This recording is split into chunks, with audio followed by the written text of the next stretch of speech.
स्वागत है साथियों, आप सब लोगों का मेरे YouTube चैनल ज्ञान गंगा पर। दोस्तों, आज एक नया टॉपिक लेके आया हूं मैं आपके सामने। नया तो मतलब मेरे पाठ्यक्रम के हिसाब से नया है, वैसे ये बहुत पुराना टॉपिक है और बहुत इंपॉर्टेंट टॉपिक है। लोकतंत्र, डेमोक्रेसी, ठीक है ना। यहाँ से हर बार दो तीन क्वेश्चंस आ जाते हैं, ठीक है ना। और net JRF net net JRF के सिलेबस में में है ये, ठीक है ना। जो बच्चे एमए कर रहे हैं उनके लिए भी बहुत इंपॉर्टेंट है, बीए कर रहे हैं उनके लिए भी ये बहुत इंपॉर्टेंट है, ठीक है। जो पीजीटी का एग्जाम दे रहे हैं, पीजीटी का, वहां पे 3 4 5 क्वेश्चन तक आ जाते हैं, 3 से लेके 5 क्वेश्चन तक इस लोकतंत्र से आ जाते हैं, ठीक है ना। तो एक पूरा का पूरा, ठीक है ना, कंप्लीट है ये, ठीक है ना। ऐसा नहीं कि इसके अंदर मैंने कुछ छोड़ा है, इसके अंदर सब कुछ कवर करने की कोशिश की है, ठीक है ना। तो आपको कुछ नहीं करना है, बस अगले 1 घंटे तक ध्यान से इसको पढ़ना है, समझना है, ठीक है ना। आपको नोट्स ये सारे मिल ही जाएंगे, ठीक है ना। तो आपको बिल्कुल भी फिक्र या चिंता करने की जरूरत नहीं है, बहुत अच्छा लेक्चर होने वाला है ये। अब दोस्तों, लोकतंत्र है, इंग्लिश में इसको डेमोक्रेसी कहते हैं, ठीक है ना। तो क्या है ये, आप लोकतंत्र डेमोक्रेसी शब्द का हिंदी रूपांतरण है, ये अंग्रेजी शब्द है, ठीक है ना, इंग्लिश शब्द है, ठीक है। और डेमोक्रेसी को ग्रीक भाषा के 2 शब्दों से मिलकर बना है, डेमोस और क्रेसिया, ठीक है ना। डेमोस और क्रेसिया से मिलकर बना है। डेमोस का मतलब होता है जनता, और क्रेसिया का मतलब होता है शासन करना, ठीक है ना। तो क्वेश्चन यहीं से पूछ लेगा कि भाई ये वाला क्वेश्चन कई बार पीजीटी में पूछा गया है। पीजीटी में पूछा गया है कि भाई ये जो है किस भाषा से लिया गया है। लिखा जाएगा डेमोक्रेसी जो शब्द है किस भाषा से लिया गया है, किस भाषा से लिया गया है, लिया गया है। ऑप्शन होगा आपके सामने, एक में लैटिन, है ना, इस तरह का होगा लैटिन। एक होगा आपका Greek, B option. C option दे देगा आपको अंग्रेजी दे देगा, या फिर कुछ भी दे देगा इस तरह से। तो आपको याद रखना है, आपको ग्रीक पे जाना है, ठीक है ना, लैटिन पे नहीं जाना है, ठीक है। तो ये चीज याद रखिएगा आप, ठीक है। आगे बढ़ते हैं साथियों। ये समझ लिया, डेमोस का मतलब जनता हो गया और क्रेसिया का मतलब शासन हो गया। आपसे पूछ लेगा कि डेमोक्रेसी में डेमोस का अर्थ क्या है, ठीक है ना, डेमोस का अर्थ क्या है, या क्रेसिया का क्या अर्थ है, ठीक है ना, ये पूछ सकता है। तो आप इस चीज को ध्यान रखना कि डेमोस का मतलब तो जनता हो गया, और क्रेसिया का अर्थ क्या हो गया, शासन हो गया, ठीक है साथियों। आगे बढ़ते हैं। लोकतंत्र की परिभाषा। अब दोस्तों यार ध्यान रखना, कुछ तो इसके अंदर लोकतंत्र की, ठीक है ना, डेमोक्रेसी की कुछ तो देते हैं पॉजिटिव पॉजिटिव परिभाषा देते हैं, और कुछ नेगेटिव देते हैं। तो ये चीज याद रखना। अब इसमें कि ये डायसी क्या कहते हैं, लोकतंत्र वह शासन प्रणाली है, ठीक है ना। क्या है, लोकतंत्र एक शासन प्रणाली है जिसमें जनता का बड़ा भाग भागीदारी करता है। क्या करता है, जनता का बहुत बड़ा भाग भागीदारी करता है, मतलब, ठीक है ना। लोकतंत्र ऐसी व्यवस्था है जिसमें सभी लोगों की भागीदारी होती है, ठीक है ना। ऐसा नहीं होता है कि कुछ लोग भागीदारी करते हैं, कुछ लोग नहीं करते हैं, सब लोग मिलके करते हैं। सारी जनता मिलके अपना प्रतिनिधि चुनती है, या फिर अपनी सरकार चुनती है, ठीक है ना। तो क्या हो गया, ये एक ऐसा शासन प्रणाली होगी जिसमें जनता का एक बड़ा भाग भागीदारी करता है, ये डायसी कहते हैं। सीले कहते हैं कि भाई लोकतंत्र वह शासन प्रणाली है जिसमें प्रत्येक व्यक्ति भाग लेता है। ये क्या कह रहे हैं, प्रत्येक व्यक्ति।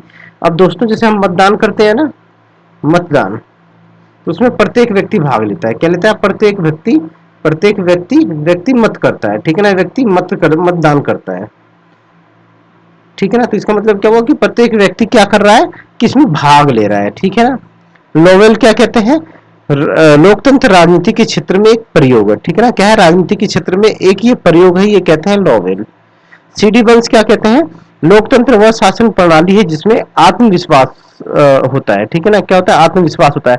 अब दोस्तों, जब हम खुद से अपनी सरकार चुनते हैं ना, खुद से अपनी सरकार अपनी सरकार चुनते हैं, तो क्या होता है, इससे हमारे अंदर आत्मविश्वास जागृत होता है, आत्मविश्वास जागृत होता है, क्योंकि जो सरकार हम चुन रहे हैं वो हम अपने खुद से चुन रहे हैं, ठीक है ना।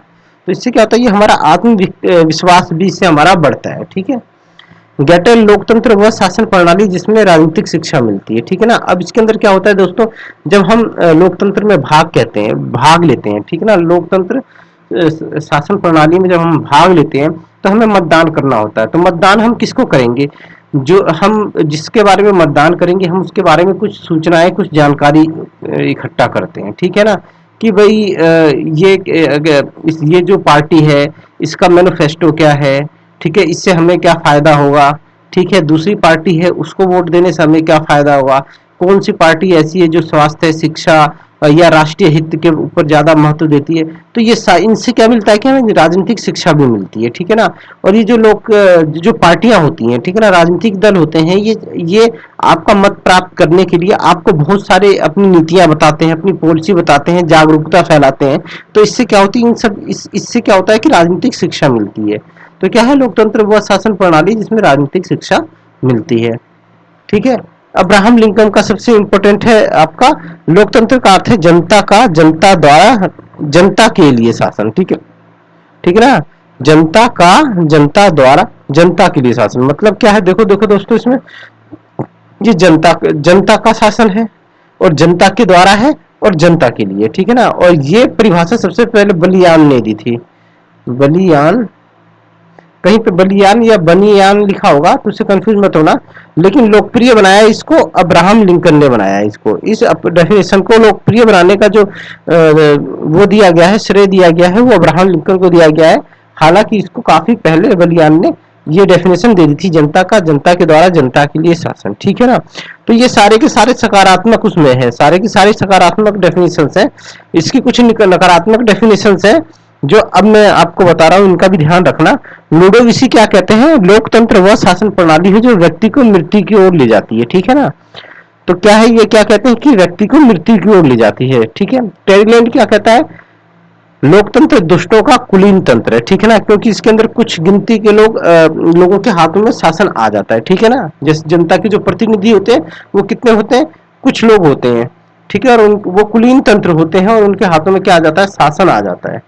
सही क्या आता है, लोकतंत्र अयोग्यता का शासन है। अब आपने देखा होगा कि कई बार ऐसे बहुत सारे ऐसे विधायक या सांसद ऐसे होते हैं जो अयोग्य होते हैं, उनके पास योग्यता नहीं होती, उस लायक नहीं होते, और फिर भी वो पहुंच जाते हैं शासन में। तो इसीलिए लोकतंत्र को इन्होंने अयोग्यता का शासन कहा है। कार्यालय क्या कहते हैं, मूर्खों का शासन है। क्या है, मूर्खों का शासन है, क्योंकि इसमें हाथों को गिना जाता है, ठीक है ना, सिरों को नहीं गिना जाता।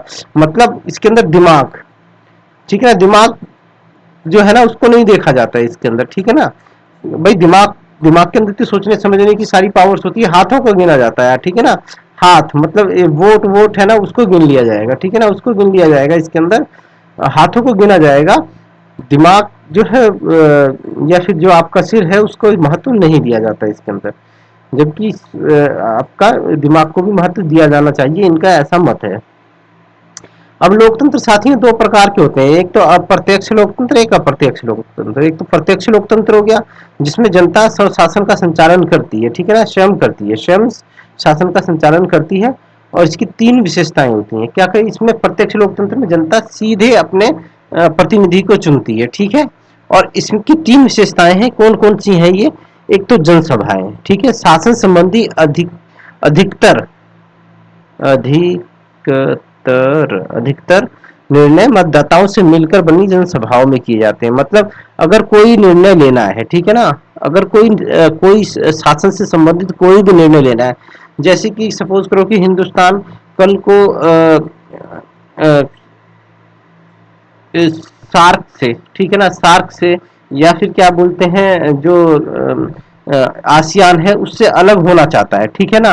तो इसका निर्णय लेने के लिए वो क्या करेगी कि एक जनसभा आयोजित की जाएगी, काफी विशाल, या कई सारी जनसभाएं आयोजित की जा सकती हैं, और उसमें मतदाताओं से से मिलकर निर्णय लेगी कि भाई हमें वर्तमान में सार्क का सदस्य बन के रहना है या नहीं रहना है, या हमें क्या बोलते हैं आसियान का सदस्य बन के रहना है या नहीं रहना है, ठीक है ना।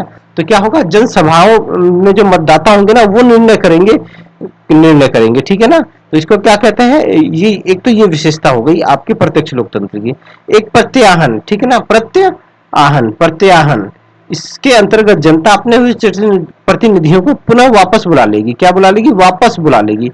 अगर मान लो जनता को अपने प्रतिनिधि का काम पसंद ना आए, ठीक है ना, प्रतिनिधि का कार्य पसंद ना आए, कार्य पसंद ना आए, या वो कार्य ठीक से ना करती हो, पब्लिक के हितों की अवहेलना करती हो, पब्लिक हितों की अवहेलना करती हो, ठीक है ना, हितों की अवहेलना करती हो, तो ऐसा कुछ भी कारण हो सकता है। तो उस वजह से क्या होता है कि वो अपने उसको ना वापस बुला लेगी, अपने प्रतिनिधि को जनता फिर वापस बुला लेगी, ठीक है ना। यहाँ 5 साल तक का इंतजार नहीं करना पड़ेगा, 5 वर्ष तक अगले चुनाव का वेट नहीं करना पड़ेगा यहाँ पे, ठीक है ना। वो टाइम से पूर्व, 5 वर्ष से पूर्व ही उसको वापस बुला लेगी कि भाई आप आ जाओ, आप इस पद के लायक नहीं हो, और हम आपको प्रत्याहरण के द्वारा वापस बुलाते हैं। फिर जनमत संग्रह, ठीक है ना, संसद द्वारा पारित कोई कानून तब तक लागू नहीं होता जब तक कि आम जनता उससे मतदान द्वारा स्वीकृति, ठीक है ना, स्वीकृति ना दे दे, ठीक है ना, स्वीकृति नहीं दे देती, ठीक है ना। अब जैसे मान लो संसद में कोई कानून बना, तो उस कानून को, ठीक है ना, वो कानून तब तक मान्य नहीं होगा, तब तक लागू नहीं होगा जब तक जनता उस पर अपनी मोहर ना लगा दे, जनता उसको स्वीकृति ना दे दे, ठीक है ना, स्वीकृति ना दे दे। तो ये चीज है, ये हो गया जनमत। तो ये 3 विशेषताएं हैं किसकी? प्रत्यक्ष लोकतंत्र की। और ये कहाँ पे? स्विट्जरलैंड के 4 प्रांतों में प्रत्यक्ष लोकतंत्र है। ग्लेशियर में, आरियो में, इनर हेडन में और अपर जेल में, ये सारे ये हैं, ठीक है। और ये समर्थक हैं जो आपका प्रत्यक्ष लोकतंत्र का समर्थन करते हैं। रूसो, हैमिल्टन, बंटा द जुबनेल, ठीक है, ये जो है ये आपके क्या है?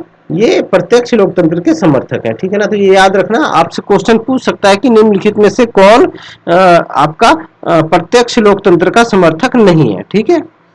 अप्रत्यक्ष लोकतंत्र वो होता है जिसमें जनता अपने प्रतिनिधियों के माध्यम से शासन करती है, ठीक है ना।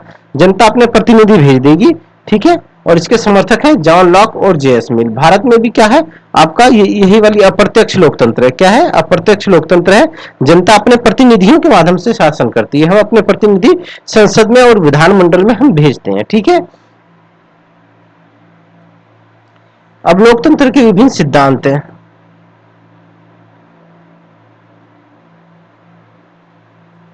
परंपरागत लोकतंत्र का सिद्धांत, निर्देशित लोकतंत्र का सिद्धांत, अभिजनवादी लोकतंत्र का सिद्धांत, विमर्शी लोकतंत्र का सिद्धांत, बहुलवादी लोकतंत्र का सिद्धांत, सहभागी लोकतंत्र, समुदायवादी लोकतंत्र का सिद्धांत और वैश्विक लोकतंत्र का सिद्धांत, ठीक है ना। तो ये सारा एक एक करके हम इसको अभी कवर करेंगे, ठीक है। पहले पढ़ेंगे हम परंपरागत लोकतंत्र का सिद्धांत, ठीक है साथियों।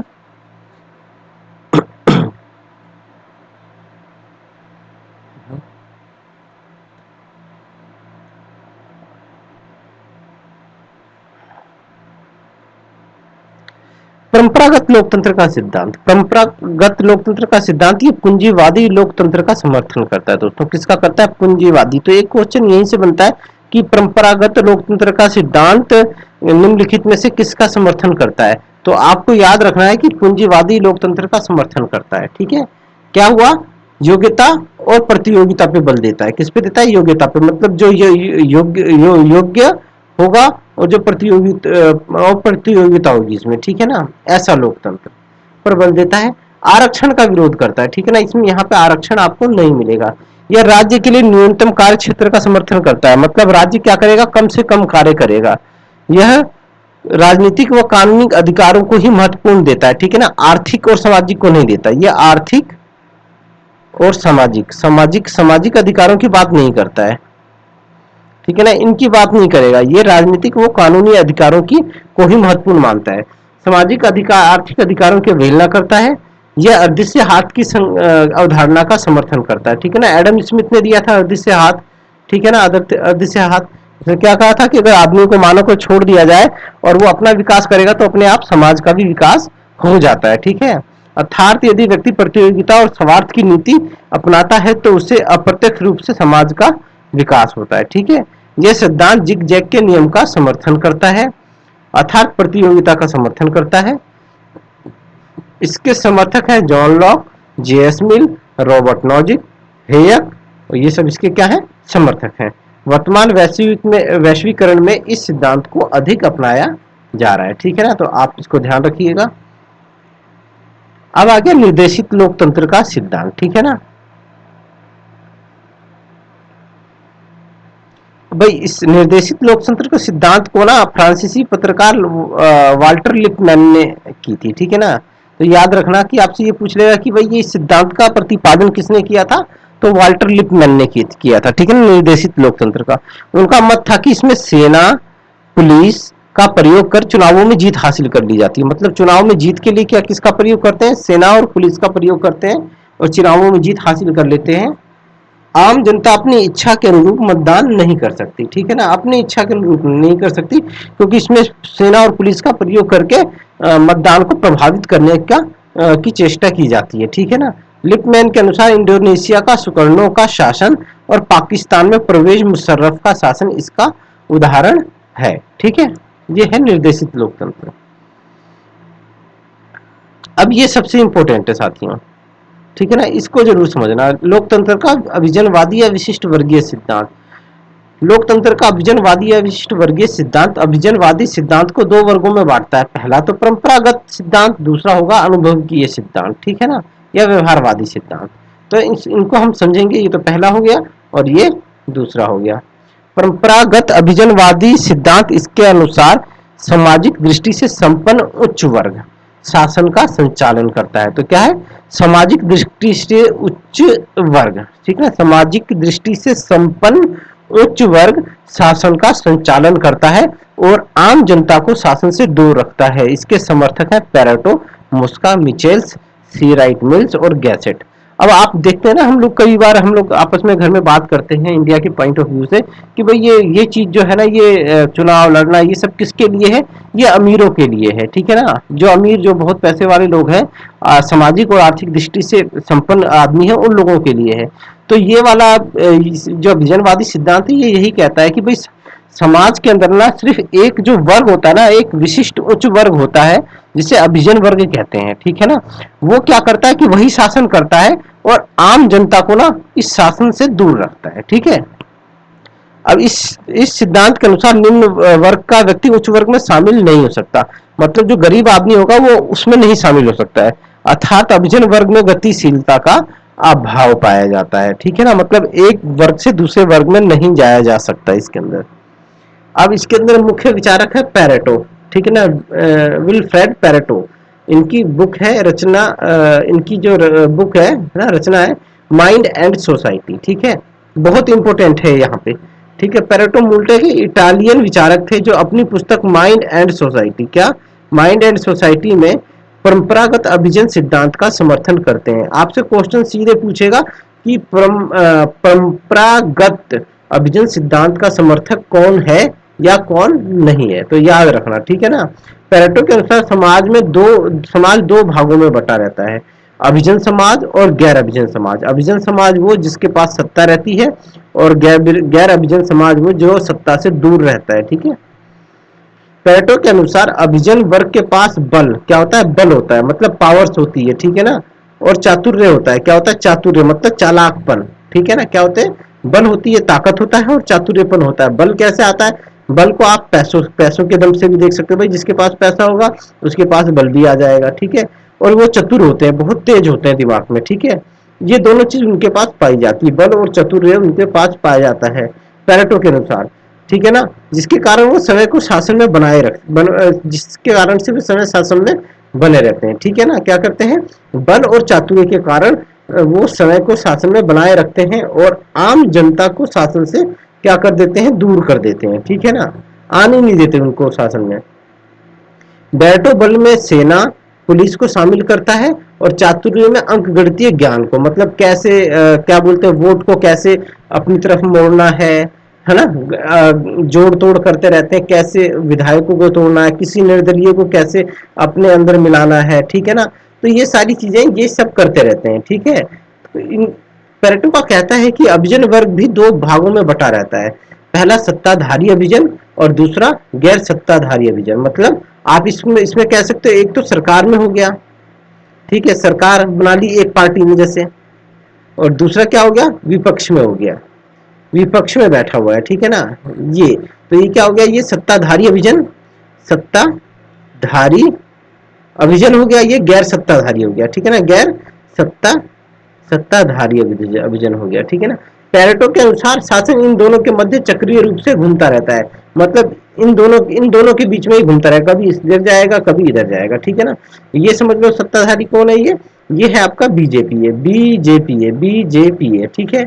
और ये क्या है, ये कांग्रेस है, कांग्रेस है। तो क्या होगा कि भाई 2 4 10 15 सालों तक तो बीजेपी के पास रहेगा, फिर इसके पास चला जाएगा शासन 5 10 साल के लिए। तो ये क्या है, इनके बीच में घूमता रहेगा। और इसी को ही पेरेटो परिसंचरण का सिद्धांत कहते हैं। क्या कहते हैं, परिसंचरण का सिद्धांत कहते हैं। तो एक क्वेश्चन यहाँ से बहुत इंपॉर्टेंट बन रहा है कि परिसंचरण का सिद्धांत किसने दिया, ठीक है ना। क्या परिसंचरण का सिद्धांत किसने दिया, तो वो दिया पेरेटो ने, ठीक है साथियों। तो आप ये याद रखिएगा, क्योंकि उच्च शासन में वर्ग का क्योंकि शासन में उच्च वर्ग का नियंत्रण पाया जाता है, इसलिए पेरेटो कहता है कि शासन कुलीन वर्ग की शमशान है, ठीक है ना। तो ये कोटेशन याद रखना, ठीक है ना। क्या कहता है, शासन कुलीन वर्ग की शमशान है, तो किसने कहा, पेरेटो ने कहा। पेरेटो लोकतंत्र को गुंडागर्दी का शासन पेरेटो ने लोकतंत्र को गुंडागर्दी का शासन कहा है, ठीक है, क्या है, कहा है। पेरेटो ने बल चातुर्य की अवधारणा मैकियावेली की से लोमड़ी की नीति से ली है, ठीक है ना। तो याद रखना, से लोमड़ी वाली बात किसने कही थी, वो कही थी इसने मैकियावेली ने, और वहीं से इसने बल और चातुर्य वाली अवधारणा उठा ली है, ठीक है। उसके बाद आते हैं मोस्का, इनकी इनकी बुक है द रूलिंग क्लास, ठीक है ना। मोस्का भी अभिजन वर्ग के अध्ययन के लिए संगठनात्मक उपागम अपनाते हैं। कौन सा उपागम अपनाते हैं दोस्तों, संगठनात्मक उपागम अपनाते हैं। मोस्का के अनुसार क्योंकि अभिजन वर्ग अल्पसंख्यक है दोस्त, मतलब कम संख्या में है, कम संख्या में है, ठीक है ना, और संख्या में कम होता है, इसलिए आसानी से संगठित हो जाता है। अब दोस्तों अगर जैसे जो जिसकी संख्या कम होगी उसको संगठित करना आसान होगा, और जिसकी संख्या बहुत ज्यादा होगी उसे संगठित करना मुश्किल है। तो ये जो अभिजन वर्ग होते हैं ये अल्पसंख्यक होते हैं, ठीक है ना, बहुत कम होते हैं। और ये जो गैर अभिजन होते हैं ना, जो मतलब आम जनता हो गई, वो बहुसंख्यक होती है, और वो कभी संगठित हो ही नहीं पाती है, क्योंकि उनके सबके विचार अलग अलग हैं, ठीक है ना। सब अलग अलग सोचते हैं, सब अलग अलग समझते हैं, सबकी भाषा अलग अलग है, सबका रहन सहन रीति रिवाज और सबकी जरूरतें अलग अलग है, तो वो कभी संगठित हो ही नहीं पाते हैं। और इसी चीज का फायदा उठा के क्या बोलता है, इसी चीज का फायदा अभिजन वर्ग उठाता है, ठीक है ना, जो कि संगठित है, ठीक है ना। तो संगठन में क्या होती है, ताकत होती है, पावर होती है, ठीक है ना। और उसी ताकत और पावर के दम पे अभिजन वर्ग बहुसंख्यक जनता को शासन से दूर रखता है, ठीक है, ठीक है ना।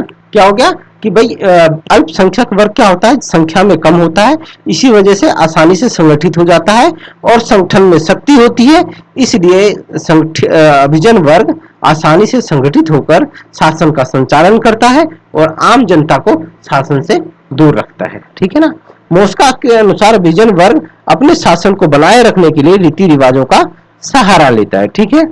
तो मोस्का पेरेटो के परिचरण सिद्धांत का समर्थन करता है, लेकिन शमशान वाले कथन का समर्थन नहीं करता है, ठीक है ना। तो ये याद रखना, ये वाला परिसंचरण वाला दोबारा आ गया।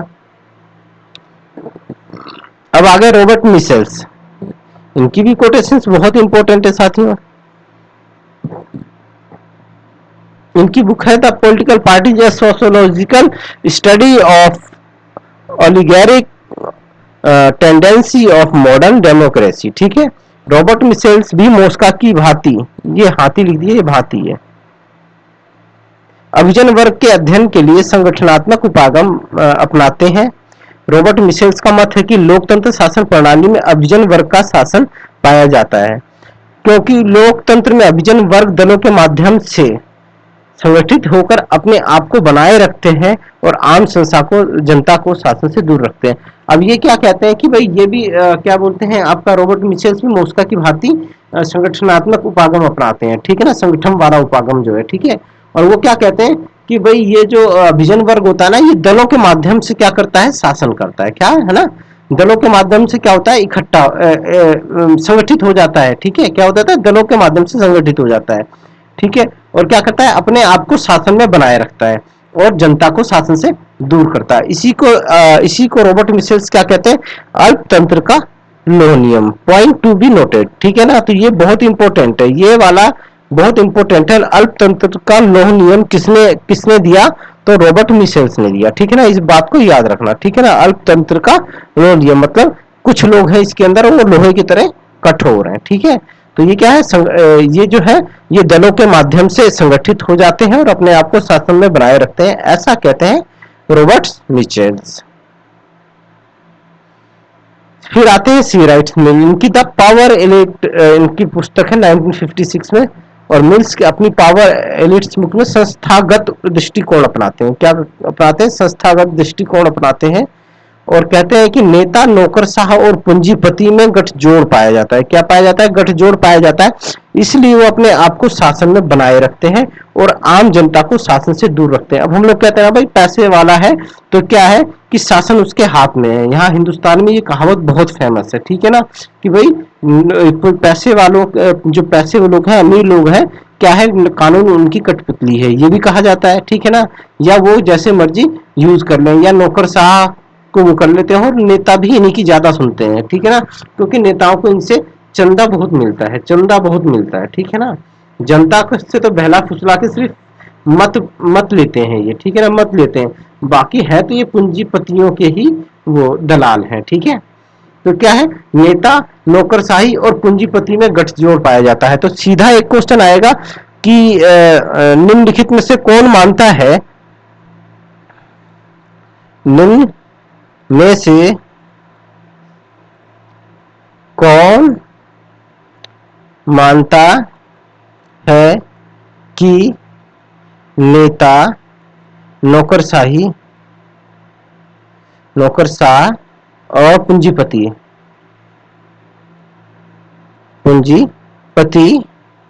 में गठजोड़ गठजोड़ पाया जा गठजोड़ या मेल मिलाप, ठीक है ना, ये भी लिख सकता है मेल मेल मिलाप, ठीक है ना, पाया जाता है।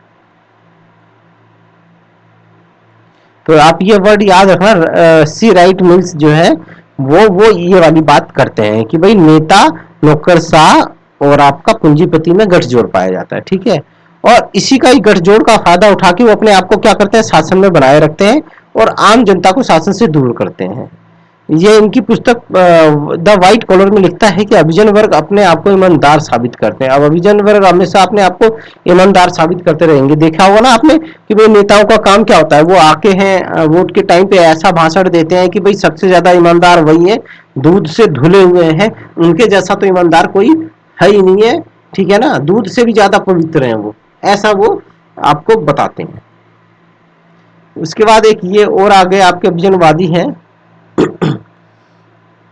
वाई वी गैसेट, ये जनमानस की संकल्पना प्रस्तुत करते हैं। इनके अनुसार आम जनता की प्रकृति जड़, आलसी और निष्क्रिय होती है, जबकि अभिजन वर्ग मेहनती और सक्रिय रहता है, इसलिए अपने आप को शासन में बनाए रखता है। तो ये बात याद रखना, ये क्या कहते हैं कि जनमानस जो होता है ना, ये क्या होता है, आलसी होता है, निष्क्रिय होता है, जड़ होता है। अब जैसे हिंदुस्तान में कई सारे वोटर ऐसे होते हैं, ज्यादातर वोटर ऐसे होते हैं जो कहते हैं किसी भी सरकार आए हमको क्या, ठीक है ना, किसी की भी सरकार आए हमें कौन सा खाने को देगी, ठीक है ना, क्या कई से ऐसे होते हैं कहते हैं यार हमारे एक वोट से क्या फर्क पड़ेगा, घर पे सोते रहते हैं मतदान वाले दिन, ठीक है ना, मतदान वाले दिन, है ना, मतदान वाले दिन, मतदान वाले दिन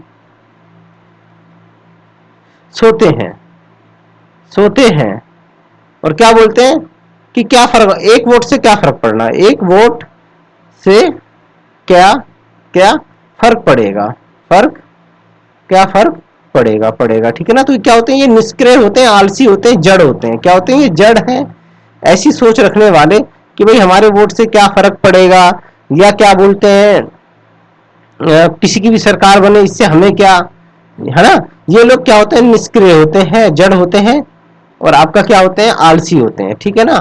तो तो और लेकिन अभिजन वर्ग क्या होता है? अभिजन वर्ग आपने देखा होगा, ये वोट वाले दिन भी खूब मेहनत करते हैं, वोट वाले दिन भी मेहनत करते हैं, ठीक है ना। गाड़ियां लगा देंगे, गाड़ियों से वोटरों को ढोते हैं, वोटरों को उठाकर ले जाते हैं ताकि वोट मिल सके, ठीक है ना, ताकि वोट मिल सके, ठीक है ना। ठीक है, जागरूक करते हैं, ठीक है ना, प्रचार करते हैं, पर्चे बांटते हैं। तो ये क्या होता है, ये मेहनती होते हैं, ठीक है, ठीक है ना, और हरदम सक्रिय रहते हैं। जरा सा भी कहीं कुछ घटना होती है, कोई घटना होती है तो धरना प्रदर्शन करते हैं, प्रदर्शन करते हैं, ठीक है ना। तो ये क्या है, सक्रिय मेहनती है और इसीलिए अपने आप को शासन में बनाए रखते हैं, ठीक है ना। तो ये कहना चाहते हैं। अब ये क्या है, नोट है, जनमानस की संकल्पना आरंभिक रूप से रॉबर्ट मिशेल्स ने प्रस्तुत की थी। पैरेटो विजन वर्ग के अध्ययन के लिए मनोवैज्ञानिक उपागम अपनाता है, ठीक है ना। तो ये चीजें याद रखना। अब एक तो था आपका क्या बोलता है, विजनवादी, और एक ही है अनुभवकीय और व्यवहारिक सिद्धांत, ठीक है ना। ये क्या है, जरा देख लेते हैं।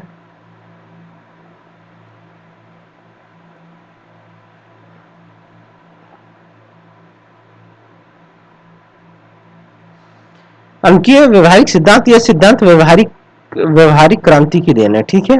इसके अनुसार समाज में व्यक्ति के अनेक केंद्र पाए जाते हैं, ठीक है ना। क्या है, समाज में शक्ति के अनेक केंद्र पाए जाते हैं, जैसे राजनीतिक, आर्थिक, सामाजिक, धार्मिक और शैक्षणिक। ये क्या है, सारे शक्ति के केंद्र हैं। क्योंकि दोस्तों जो आप इलेक्शंस में वोट देना चाहते हैं, किस पार्टी को देना है, किस विधायक को देना है, किस सांसद को देना है, ये सारा क्या होता है, ये अलग अलग जगह पे डिसाइड होता है, ठीक है ना। ऐसा नहीं होता है कि आपको सिर्फ वही बताएंगे और आप वही करोगे, ठीक है ना। तो राजनीतिक, आर्थिक, सामाजिक और धार्मिक, शैक्षणिक, ठीक है, ये सारे शक्ति के केंद्र हैं। शक्ति के केंद्रों में अभिजन वर्ग का शासन पाया जाता है। किनका शासन पाया जाता है? अभिजन वर्ग का शासन पाया जाता है दोस्तों। लेकिन अभिजन वर्ग में गतिशीलता पाई जाती है। क्या होती है? गतिशीलता। वो क्या कहता है? गतिशीलता नहीं पाई जाती है। आपका परंपरागत वाला जो इससे पहले वाला था, ये वाला अभिजनवादी सिद्धांत, ठीक है ना। लोकतंत्र का अभिजनवादी या विशिष्ट वर्गीय सिद्धांत क्या कहता है कि इसमें गतिशीलता नहीं पाई जाती है। अभिजन वर्ग में गतिशीलता नहीं पाई जाती है। अब ठीक है ना, अभिजन वर्ग में गतिशीलता नहीं पाई जाती है। और इसके विपरीत जो है व्यवहारिक सिद्धांत जो है वो क्या कहता है कि गतिशीलता पाई जाती है। क्या? गतिशीलता पाई जाती है। अर्थात मतलब क्या हुआ कि निम्न वर्ग का व्यक्ति उच्च वर्ग में शामिल हो सकता है, लेकिन उच्च वर्ग में सम्मिलित होने के बाद वह निम्न वर्ग से नाता तोड़ लेता है। इसके समर्थक हैं Dye Zeigler, Finer, Kornhauser, German Burnham, Anthony Downs और सुम्पीटर रेमंड आरो। ये सारे इसके समर्थक हैं। तो आप ये याद रखना कौन कौन से समर्थक हैं, ठीक है ना। ये क्या कहता है? वर्गीय सिद्धांत क्या कहता है कि भाई समाज में शक्ति के अनेक केंद्र पाए जाते हैं, जैसे राजनीतिक, आर्थिक, सामाजिक, धार्मिक, शैक्षणिक, और शक्ति के केंद्रों में अभिजन वर्ग का शासन पाया जाता है, ठीक है ना। और अभिजन वर्ग में क्या होती है? गतिशीलता होती है। अर्थात निम्न वर्ग का व्यक्ति उच्च में शामिल हो जाएगा, उच्च वर्ग में, लेकिन एक बार सम्मिलित होने के बाद वो निम्न वर्ग से अपना नाता तोड़ लेगा, ठीक है। अब इसके समर्थक हैं, एक तो सुम्पीटर है। सुम्पीटर के अनुसार अभिजन वर्ग लोकतंत्र में दलों के माध्यम से प्रतियोगितापूर्ण संघर्ष कर अपने आप को शासन में बनाए रखते हैं। किसमें? शासन में। क्या है कि भाई ये क्या करते हैं? अभिजन वर्ग क्या करते हैं? दलों के माध्यम से, ठीक है ना। अब जो अभिजन वर्ग है वो क्या करेगा? दलों के माध्यम से प्रतियोगिता करेगा, ठीक है ना। चुनाव लड़ेगा, उसमें प्रतियोगिता करेगा, ठीक है। और अपने आप को फिर शासन में इस तरह से वो अपने आप को बनाए रखता है और आम जनता को शासन में दूर रखता है। मतलब आम जनता तो चुनाव नहीं लड़ सकती, आम जनता चुनाव नहीं लड़ सकती, ये लड़ेगा, ठीक है ना। अभिजन वर्ग लड़ेगा, किसमें लड़ेगा? दलों के माध्यम से, ठीक है। संघर्ष करेगा चुनाव लड़ेगा जीतेगा। एंथनी डाउस क्या कहते हैं, इनके अनुसार अभिजन वर्ग मान्यता प्राप्त चुनाव चिन्ह, मतलब ये भी दलों के ऊपर बल दे रहा है, किसके ऊपर बल दे रहा है, दलों के ऊपर, ठीक है ना, अंतर्गत सत्ता प्राप्त करता है, मतलब ये सत्ता कैसे प्राप्त करेंगे, चुनाव लड़के, ठीक है ना, दलों के माध्यम से चुनाव लड़ेंगे और फिर सत्ता प्राप्त करेंगे। फिर आते हैं फाइनल, इनके अनुसार आम जनता नारंगी के छिलकों के समान है, जो अभिजन वर्ग नारंगी के फाकों फाकों है ना, फाकों के समान है, ठीक है ना, जैसे वो होता है ना संतरा, संतरे में ऐसे ऐसे करके कई सारी फाके होती हैं, है ना, है ना, ऐसे करके ऐसे ऐसे करके ऐसे ऐसे होता है ना, ये होती है, इसके ऊपर एक कवर होता है, एक छिलका होता है, इसके ऊपर चारों तरफ से एक छिलका होता है, ठीक है ना। जिस प्रकार छिलका फाकों को सुरक्षित रखता है, उसी प्रकार से आम जनता अभिजन वर्ग को बनाए रखती है। अब फाइनल क्या कहता है, ये बहुत इंपॉर्टेंट बात कहता है कि हम लोग खुद अभिजन वर्ग को बनाए रखते हैं, ठीक है ना, हम क्या करते हैं, हम उनको अभिजन वर्ग को बनाए रखते हैं, क्योंकि हम ही उनको वोट देते हैं, हम ही उनको जिताते हैं, तो इस तरह से हम अभिजन वर्ग को बनाए रखते हैं। कैसे, ठीक उसी प्रकार से जिस प्रकार से एक संतरे का जो ऊपर वाला कवर होता है, ये अंदर की जो फाके हैं ना, है ना, अलग अलग फाके हैं, गोल गोल राउंड में होते हैं, ये उनको बनाए रखता है, ये छिलका जो है नारंगी छिलका होता है, ये फाकों को बनाए रखता है। ठीक उसी प्रकार से हम भी अभिजन वर्ग को जिता के भेजते रहते हैं और हम अभिजन वर्ग को बनाए रखते हैं। उसके बाद आते हैं Thomas Dye Zeigler, Thomas Dye Zeigler, इनका मत है कि लोकतंत्र की स्थापना अभिजन वर्ग करता है। ये क्या कहते हैं, अभिजन वर्ग बनाता है भैया लोकतंत्र, और लोकतंत्र को बनाए रखने का कार्यभार भी अभिजन, मतलब जिम्मेदारी भी किसकी है, अभिजन वर्ग की होती है। यदि आम जनता शासन में सहभागिता की मांग करती है, मतलब अगर अगर जनता भी अगर शासन में शामिल होना चाहे, तो अभिजन वर्ग क्रांति कर, ठीक है ना, क्रांति कर लोकतंत्र को समाप्त कर देता है, ठीक है ना, क्या कर देगा, लोकतंत्र को समाप्त कर देगा। अतः लोकतंत्र तभी तक बना रहता है जब तक आम जनता शासन से दूर रहती है। इसे ही जिगलर ने लोकतंत्र का लोह नियम कहा। क्या कहा है, लोकतंत्र का लोह नियम। रॉबर्ट मिशन से अल्पतंत्र का लोह नियम दिया, और लोकतंत्र का लोह नियम किसने दिया, वो थॉमस डाई जिगलर ने दिया, ठीक है ना। देख लो अभिजन वर्ग कितना शक्तिशाली, क्योंकि कई सारे राष्ट्र ये थॉमस डाई जिगलर हैं, ये मतलब ये इन्होंने देखा है कि व्यवहार में कई जगह ऐसा होता है, ठीक है ना, कि जैसे ही अभिजन वर्ग को लगता है कि यार वो सत्ता से दूर जा रहा है, तो वहां पे क्रांति कर दी जाती है, ठीक है ना, वहां पे क्रांति कर दी जाएगी, तख्ता पलट दिया जाएगा और लोकतंत्र समाप्त हो जाता है वहां पे, ठीक है ना। ठीक है, तो ये क्या है कि अभिजन वर्ग जो होता है ये लोकतंत्र को बनाए रखता है, और जैसे ही उसको लगता है कि भाई मेरा शासन चला जाएगा, वो लोकतंत्र को समाप्त कर देगा और वहां पे अपना एक तानाशाही वाला शासन या जो भी है सत्तावादी या सर्वाधिकारवादी इस तरह का वहां पे कायम कर देता है वो, ठीक है। अब ये क्या है, ये कुछ छोटे छोटे नोट है। आयरन लॉ ऑफ डेमोक्रेसी ये जिगलर ने दिया है। Law law law of organic organisation Michels ने दिया है, और iron law of wage Lassalle ने दिया है, ठीक है ना। तो ये तीनों आप याद रख लेना, हो सकता है यहाँ से क्वेश्चन आ जाए, ठीक है ना। आयरन लॉ ऑफ डेमोक्रेसी हो गया, ठीक है।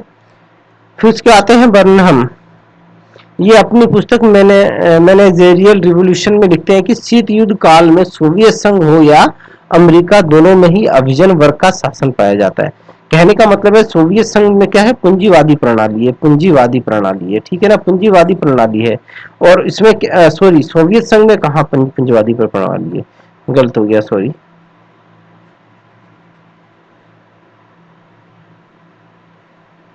हाँ, युद्ध काल में सोवियत संघ में क्या है, समाजवादी है, समाजवादी प्रणाली, ठीक है।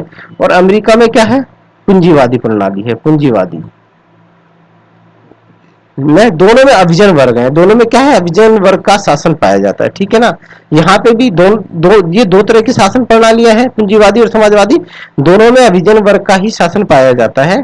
सोवियत संघ में तकनीकी बुद्धिजीवी वर्ग प्रभावी है, क्या है, तकनीकी बुद्धिजीवी वर्ग प्रभावी है, अतः वहां पर जनता का शासन नहीं पाया जाता। मतलब दोनों जगहों पे, पूंजीवादी शासन प्रणाली हो चाहे समाजवादी हो, दोनों जगहों पे अभिजन वर्ग का ही शासन पाया जाता है, शासन को दूर रखा जाता है, ठीक है। अब दोस्तों आगे विमर्शी लोकतंत्र है, जरा मैं पानी पी लूं थोड़ा सा।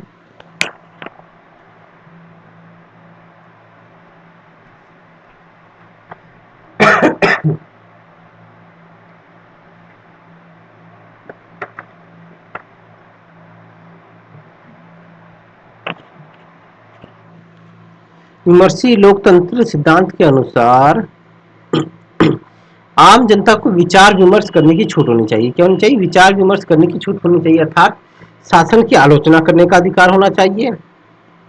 इस सिद्धांत के समर्थक हैं डेविड मिलर और ट्राइस्के, ठीक है ना। नोट ये विमर्शी लोकतंत्र वाल्टर बेजहॉट की पुस्तक फिजिक्स एंड पॉलिटिक्स की शुद्धता, पिक्चर की शुद्धता से प्रभावित है, जिसमें बेजहॉट लिखते हैं कि जनता का शासन,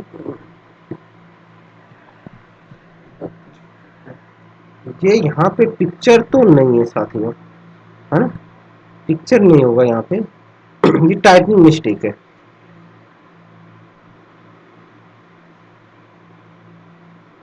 क्या होगा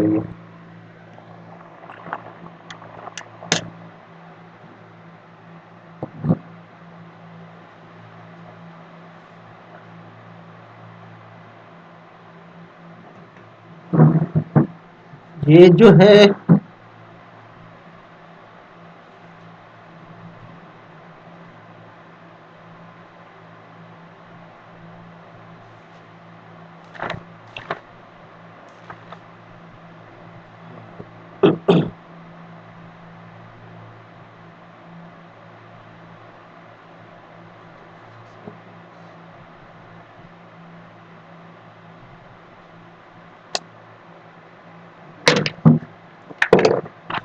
ये जो है ना, आप इसको ना करेक्शन कर लीजिए इसमें। ओहो,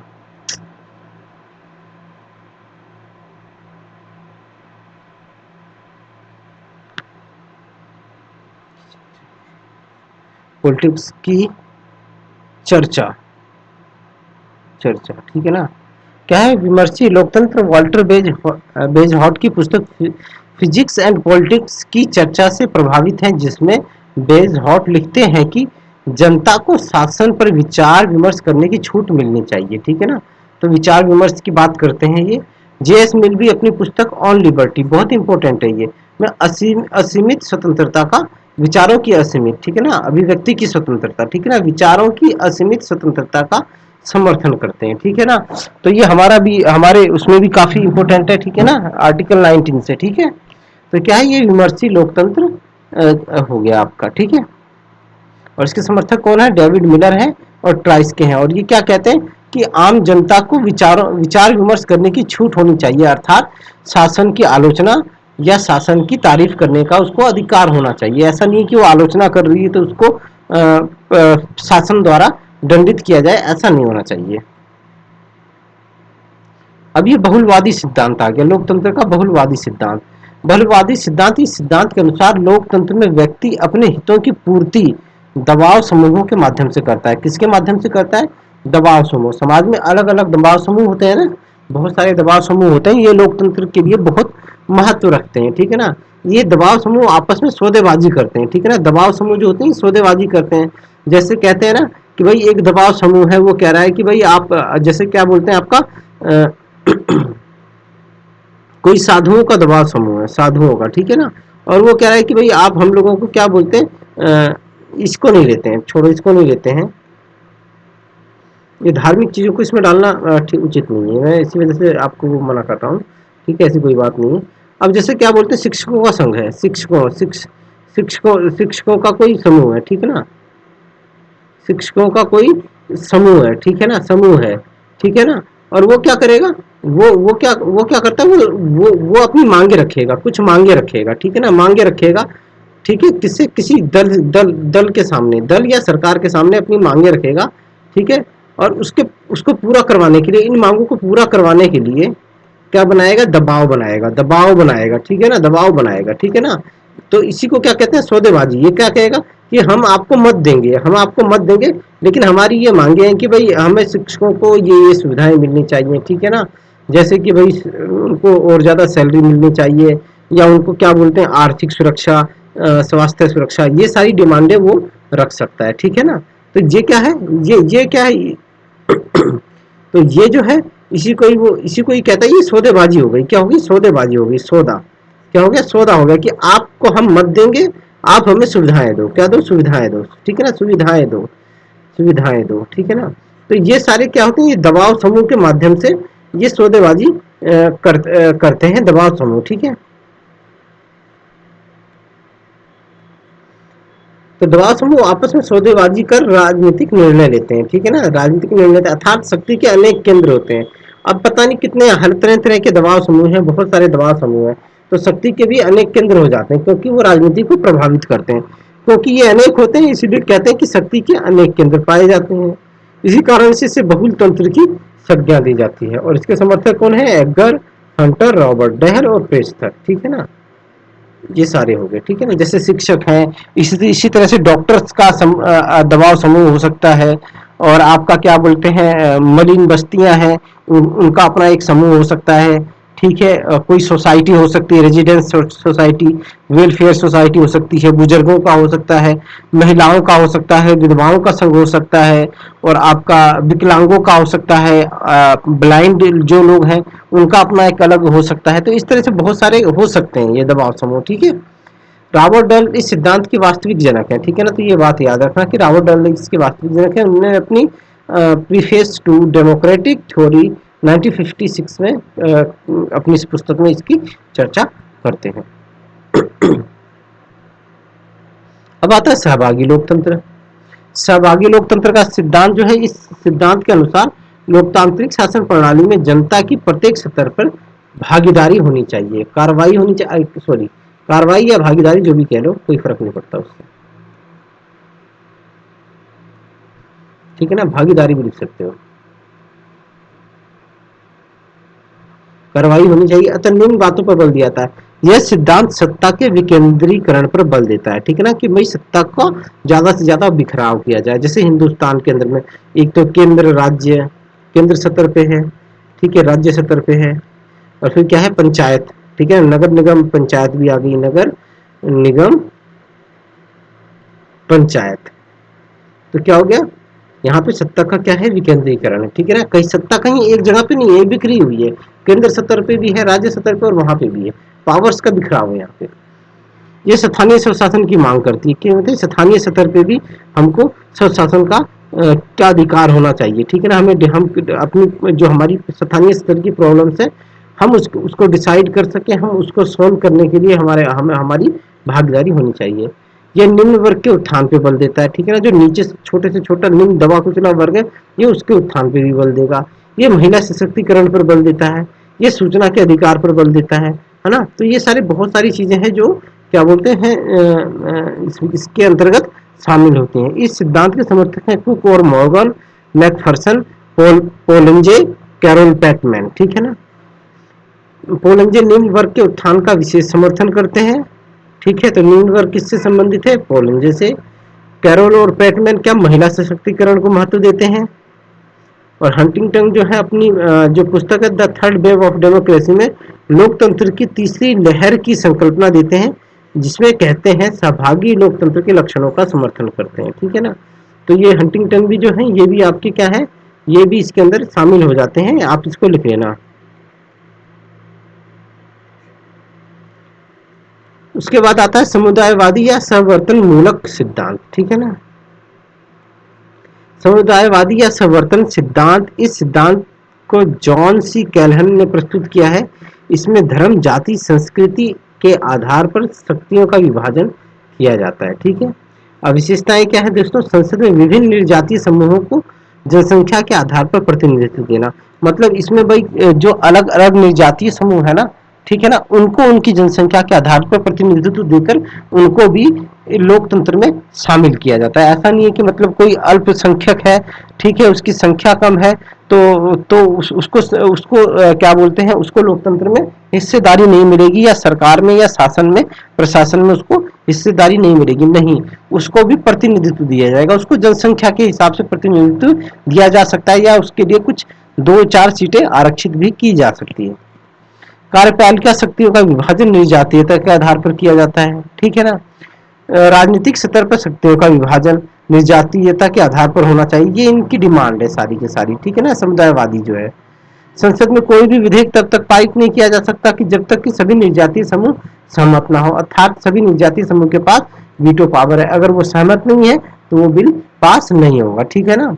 नोट बेल्जियम, ये एक और है, बेल्जियम में 1993 में समुदायवादी लोकतंत्र अपनाया है। तो ये उदाहरण है, लेबनान ने 1963 में समुदायवादी लोक। तो आपसे अगर पूछे कि समुदायवादी लोकतंत्र का उदाहरण कौन कौन सा है, तो बेल्जियम और लेबनान है, ठीक है ना। अब आ गया वैश्विक लोकतंत्र, ये मतलब पूरे विश्व में लोकतंत्र की स्थापना करना चाहता है साथियों, ठीक है ना।